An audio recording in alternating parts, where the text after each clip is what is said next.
Bien, merci à tous d'avoir bien voulu répondre à notre invitation. Donc, vous connaissez ceux qui sont là autour de moi. Donc, le professeur Assima Pacha est le vice-président du comité de normalisation. Maître Amazon, l'une de vos cibles favorites. C'était déjà prévu de longue date. On avait prévu rencontrer la presse une fois que les convocations pour le congrès d'adoption des textes auront été envoyées et on aura reçu les retours.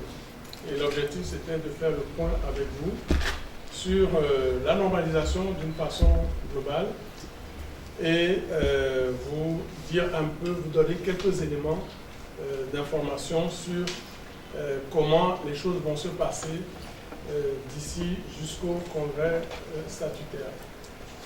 C'est de vous dire comment les choses se passent, où nous en sommes et ce que nous envisageons pour l'avenir. Donc, alors, nous avons voulu articuler cette intervention autour de deux points essentiels. Qui sont des informations que nous vous apportons. Maintenant, on est là aussi et surtout pour répondre à vos questions. On s'efforcera, dans la mesure du possible, d'y répondre, j'allais dire, le plus complètement possible et sans faux fuyant. Et puis, bon, mais l'objectif aussi, c'est de vous permettre de disposer d'éléments pour faire votre travail objectivement et sans parti pris. Alors donc, deux grands points sur lesquels nous voudrions vous apporter des éléments. Le premier, c'est l'organisation du prochain congrès extraordinaire de l'AFTF pour l'adoption des textes. Et le deuxième point, ce sont les grands axes des réformes que nous proposons.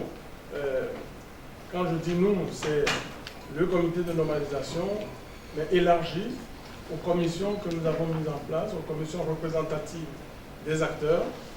Et c'est le comité et ces deux commissions qui ont travaillé pour parvenir aux documents de synthèse qui ont été envoyés aux acteurs comme projets et sur lesquels ils auront à se prononcer.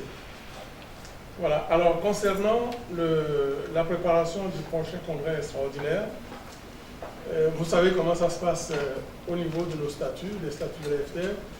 Il y a une première phase d'annonce du congrès. C'est ce que nous avons fait le 17 septembre. Nous avons envoyé une lettre circulaire aux membres de la fédération pour leur annoncer que le comité de normalisation les invite à un congrès extraordinaire le 24 octobre. Alors ensuite, les statuts nous imposent d'envoyer une convocation formelle qui doit contenir l'ordre du jour, le lieu du congrès et les documents sur lesquels va porter le congrès. Donc, c'est ce que nous avons fait le 23 septembre. Donc, dans cette convocation, nous avons bien indiqué que le congrès extraordinaire, s'agissant d'un congrès extraordinaire, l'ordre du jour est défini par la personne ou l'instance qui convoque le congrès. Donc, c'est le comité de normalisation qui convoque le congrès extraordinaire et qui en définit l'ordre du jour. Et l'ordre du jour est unique.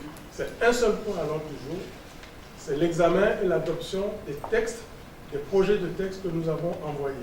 Alors, ils sont au nombre de 4. Il y a le règlement du congrès, les statuts, enfin les statuts révisés aussi, les nouveaux statuts de la FTF, le code d'éthique de la FTF et puis le code électoral.